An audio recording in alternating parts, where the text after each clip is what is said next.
안녕하세요. 요한의 담쟁이숲 셰프 여러분.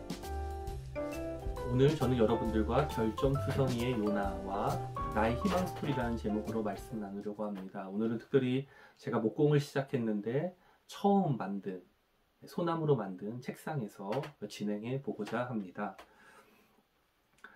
오늘 저는 이 시대의 화두가 우울과 불안이라고 말씀드리고 싶습니다. 우울 그리고 불안. 이것을 신앙적으로 어떻게 바라봐야 되는지 함께 나누고 싶습니다. 저는 가락제를 사임하는 과정에서 제 안에 근본적인 우울과 불안을 발견했습니다. 평소에는 괜찮습니다. 하지만 절체절명의 순간에 이 친구들은 불쑥 저에게 나타났습니다. 저는 이것을 극복의 대상으로 봤어요. 그래서 이것을 극복해야 된다, 강해져야 된다, 변해야 된다, 완벽해져야 한다는 강박을 가지고 있었습니다. 그런데 죽고 싶지만 떡볶이를 먹고 싶다는 백세희 작가의 인터뷰를 보게 되면서 제 생각이 완전히 달라졌습니다. 어떻게 보면 이런 내 결정은 극복의 대상이 아니라 내가 평생 동안 나를 유니크하게 만들기 위한 하나님이 주신 과제라는 것을 깨닫게 되었습니다. 백 작가는 북 콘서트에서 Q&A를 하게 됐는데요. 베스트셀러 작가가 되니까 돈을 많이 벌게 되잖아요. 그렇다면 우울증은 사라지지 않았습니까? 라는 질문을 받게 되었다고 합니다. 여러분 어떻게 생각하세요? 여러분이 성공하고 여러분이 더 나아진 형편이 된다면 여러분의 결점들이 사라질까요? 그녀의 대답은 이랬습니다. 만약 당신이 다리가 부러졌다면 로또가 당첨된 상황에서 다리가 다시 붙겠습니까? 라는 말로 되받아쳤다고 합니다. 물론 작가는 상황이 나아졌죠. 가족의 빚을 갚게 되면서 부모님 얼굴은 환해졌고 많은 사람들이 그의 글을 읽고 글을 보내게 되는데 나처럼 이렇게 아픈 사람들이 많이 있구나라는 것을 공감하게 되었다고 합니다. 내 기질은 극복되는 것이 아니라 안고 살아가면서 유니크한 나를 만들기 위한 하나님의 과제다.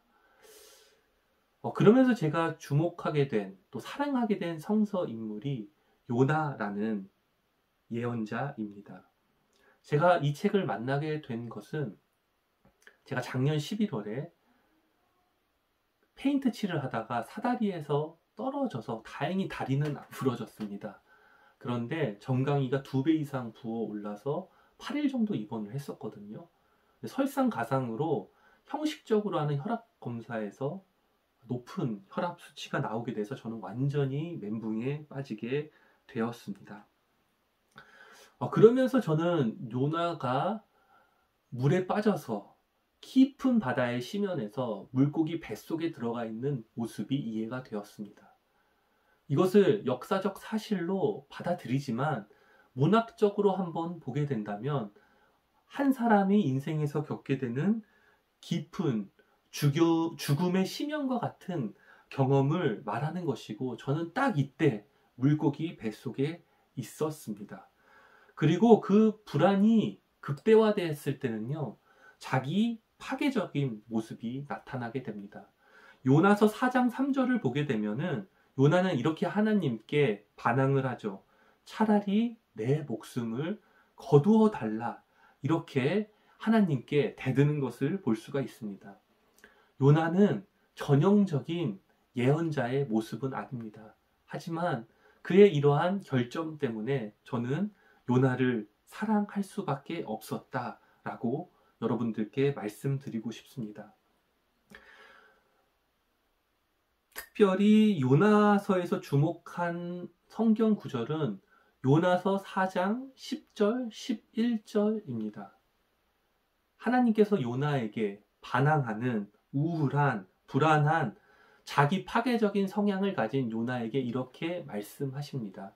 네가 이 박넝쿨을 이렇게 아꼈는데 내가 어찌 12만 명이나 되는 니느웨 사람들을 아끼지 아니하겠느냐라는 말씀입니다.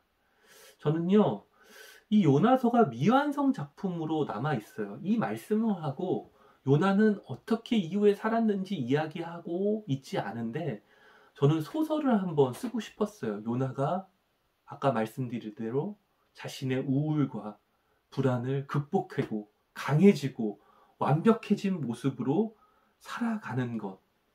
그런데 제가 내린 정리는 무엇이냐면요. 죽고 싶지만 떡볶이를 먹고 싶다가 아니라, 죽고 싶지만 내 안에 보물은 있다 라는 결론을 내게 되었습니다. 아마 요나도 그렇고요. 저도 이 불안한, 이 우울한 기질을 평생 안고 살아갈 것입니다.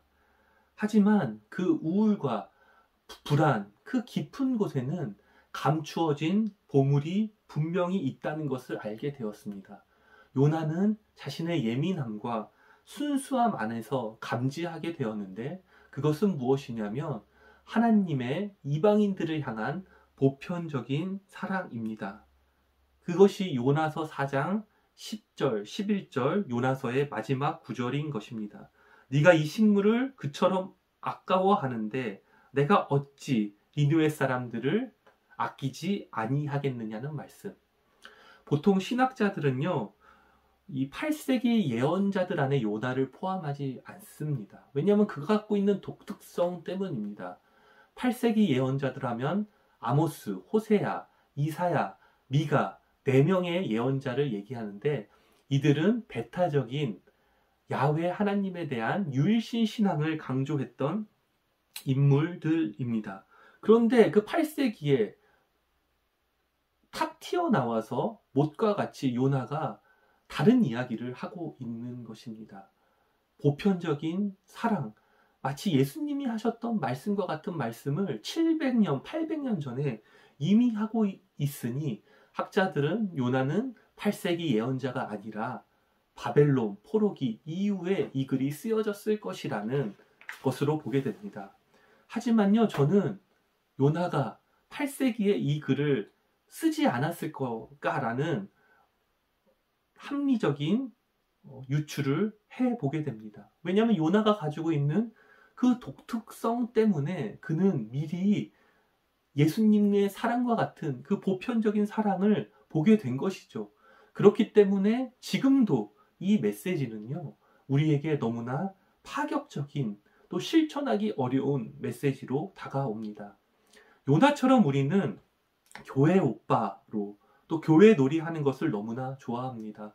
교회 안에서 친절을 베풀고 식탁을 나누고 뜨겁게 예배하고 묵상을 합니다. 하지만 그 이상은 없습니다. 그런데 요나서는 종교적 열정을 가진 신자들보다 더 높고 다른 빛을 우리에게 전합니다. 하나님의 보편적인 사랑을 말이죠. 그러면서 제가 한 기독교 잡지에서 본 기사를 좀 나누고 싶습니다. 이분도 요나와 같은 마음으로 인터뷰를 했습니다. 그는 2018년 발전소에서 24살의 나이로 컨베어 벨트에 끼어 사망한 김용균 청년의 유족들을 대리하는 박다혜 변호사의 인터뷰입니다. 이 사건의 참혹함은요, 사회적 공분을 샀기 때문에 중대재해처벌법을 제정하게 되었지만, 막상 2022년에 1심에서는 그 대표는 무죄 판결을 받게 되었다고 합니다. 그녀는 왜 교회의 사람들은, 자신도 기독교 신자이지만 왜 이 청년의 죽음에 대해서 관심이 없는지 안타까워했습니다. 도대체 이웃의 범주는 어디까지이고, 삶의 예배를 드린다고 하는데 삶을 예배로 드린다는 것이 어떤 것인지 기독교인들이 더 치열하게 고민할 것에 대해서 요청하면서, 많은 실패와 수고에도 불구하고 소망을 가지면서 함께 기독교적인 실천을 할 것에 대해서 이 변호사는 도전을 주는 것을 보고 저도 큰 도전을 받았습니다. 이것은 여러분들, 이것은 여러분들에게 부담과 의무를 지워주는 것이 아닙니다. 하나님께서는요, 이것을 통해서 우리가 사귐과 관계 안에 들어가기를 원하십니다. 시편 131편을 보면은 시편 기자가 이렇게 말해요. 주님, 이제 내가 교만한 마음을 버렸습니다. 오만한 길에서 돌아섰습니다. 너무 큰 것을 가지려고 하지 않고 분에 넘치는 놀라운 일을 이루려고 하지 않습니다. 우리가 주님의 이 높고 다른 사랑을 깨닫게 되었을 때 우리의 오만함을 버리고 주님만을 의지하면서 작은 일을 실천하기 위해서 우리는 나설 수 있습니다.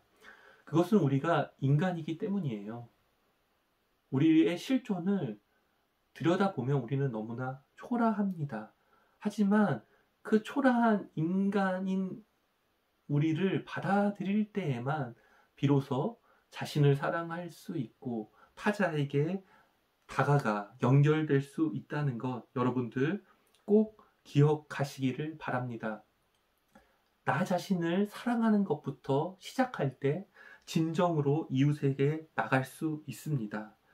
그러면서 제 자신을 한번 돌아보게 되었어요. 나의 우울함, 나의 불안, 그것을 한번 받아들여 보고 이런 불안한 실존으로 제가 걷는 여정 또 역사 안에서 제 보물을 발견해 보게 되었습니다. 그것은 다른 사람에게 편안함을 주고 또 신뢰를 주는 마음과 또 제 신념을 꿋꿋하게 걸어가려는 제 모습 안에서 저의 장점을 보게 되었고, 이것을 어떻게 구체적인 틀을 만들어서 올 한 해 제가 도울 수 있는 저와 같은 고민하는 사람들에게 다가갈 수 있을지 저도 고민하고 대안을 만들려고 합니다.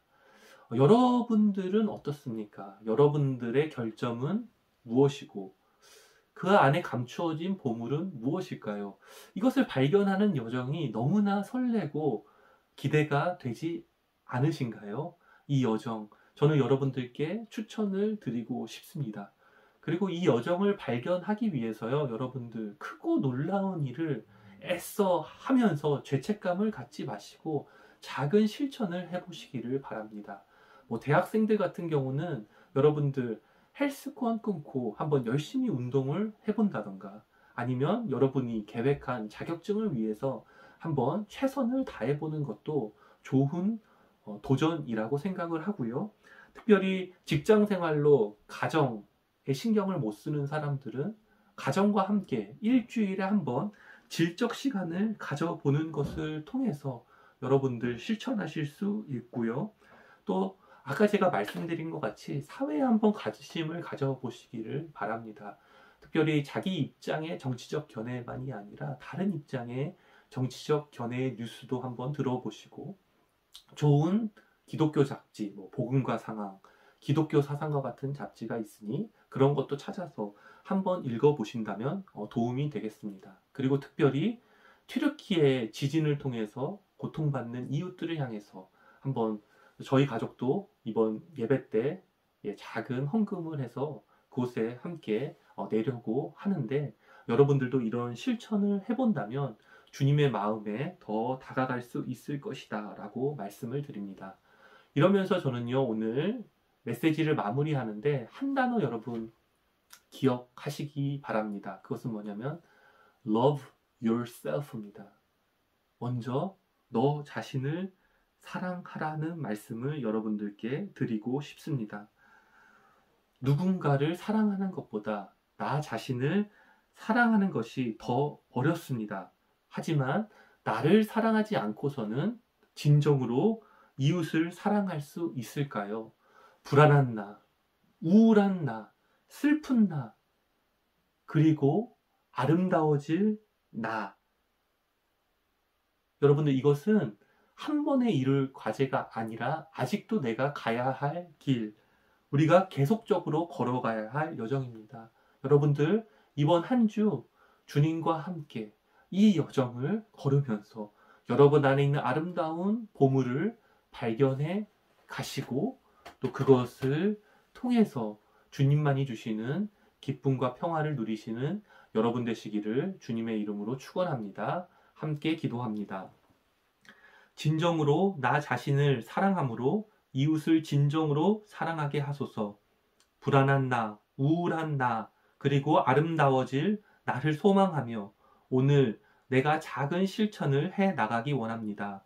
더 높고 깊은 하나님의 사랑의 빛을 보게 하시고 이제부터 주님만을 의지함으로 한 주간 주님과 동행하게 하소서. 예수님의 이름으로 기도드렸습니다. 아멘.